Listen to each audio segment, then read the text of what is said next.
A good dinner of Shabbos, everybody. Ephraim Schwartz calling you here from, let's just say, the Holy Land at this point in time for our weekly Erev Shabbos Parshat video. And first of all, I want to go ahead and thank our sponsor this past Shabbos for our video. It's for a refuah shalema for my sister-in-law, Yehuda's Penina Baschana Malka Tzipora. Her husband, Yaeli, dedicated it this week as a chus for her. And she should have a refuah shalema, a complete healing, back to better than ever. Hashem should go ahead and bring her bracha and the schus of all of the Torah and the inspiration. As well, our weekly email was sponsored this week for the yard site of Honey Verschleiser by Elka Sharshevsky, in memory of her mother, whose first yard site is the 3rd of Sivan this Shabbos. Her neshama should have an Ilui, and she should go ahead and continue to be a Meilitz Yosher for her family, for her children, for her grandchildren, and for all of Klal Yisrael, special woman. And we start Parshat Bamidbar this week. And if you noticed, I'm not in Carmiel, but you know where I am? You know where I brought you today? To the Midbar.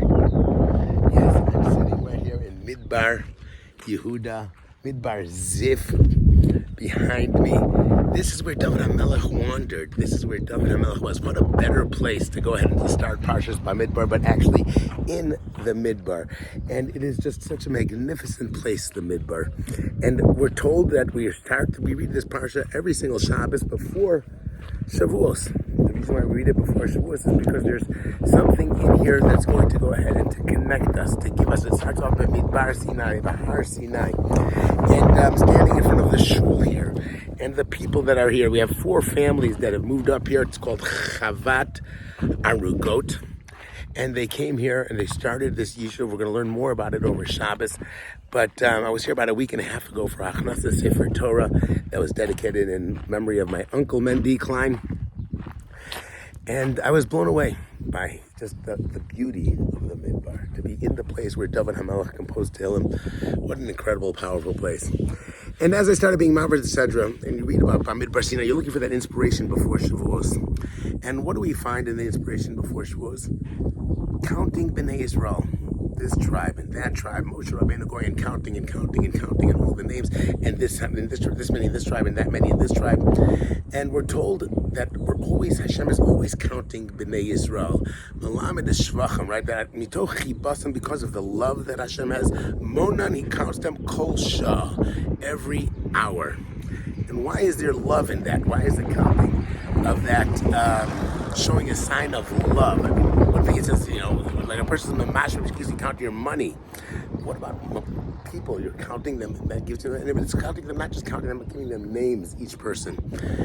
And I saw a beautiful idea from Rav Kazmir. Kazmir, I believe it is, the Chassidish Rebbe. He said that a person should never go ahead and look down on another Jew because there's no person that doesn't have a moment, doesn't have a time, a point, a place in time when that's his time. And don't look down. Everybody could look like who knows what, but he's going to have a moment when he's going to stand up. He's going to have a moment and a place. And that's what it says, that mitoch chibas, and Hashem counts us kol sha'ah. Because of his love, he finds the right sha'ah to go ahead and count the Jews. Some Jews are not religious. Some Jews are doing this wrong and that wrong. None of us are perfect. None of us are 100%.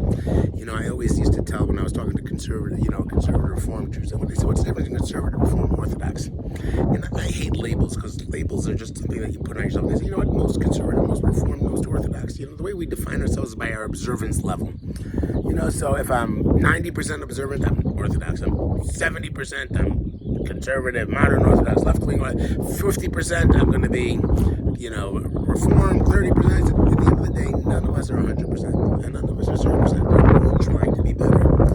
And every Jew has their sha'ah. They have a thing, and Hashem counts that sha'ah. He looks at that moment. And in Midbar Sinai, in the wilderness, that's where we found our moment. Each person found their certain place. Because then the Parsha continues and tells us about the placement. You're over here, and your place is over there, and you're to the right, and you're to the left, and you're to the north, and you're to the south. And every Jew has their own place. And those places were the same places where Moshe Rabbeinu, where the 12 tribes stood around the coffin of Yaakov Avinu. The place of the Mishkan, the place of our Torah, the place where we connected to Yaakov Avinu, our forefather, Yaakov. Every Jew has their place. That place comes from their father. Every Jew has their letter in the Torah. Every single Jew is essential because we all have a moment. We all have that time. And I want to tell you a little story that they told me here about this shul that was built over here. Such an incredible story. He said that one day they came here, they were planning around how they're going to build it, and all of a sudden a group of Germans came over to them. And they came here with a bus, and they said, we're not Jewish, and we're actually descendants of Nazis. It kind of gets you nervous, right? And we came here, we heard you're the furthest settlement in Midbar Yehuda, the farthest you can get in the expansion of the tribe of Judea.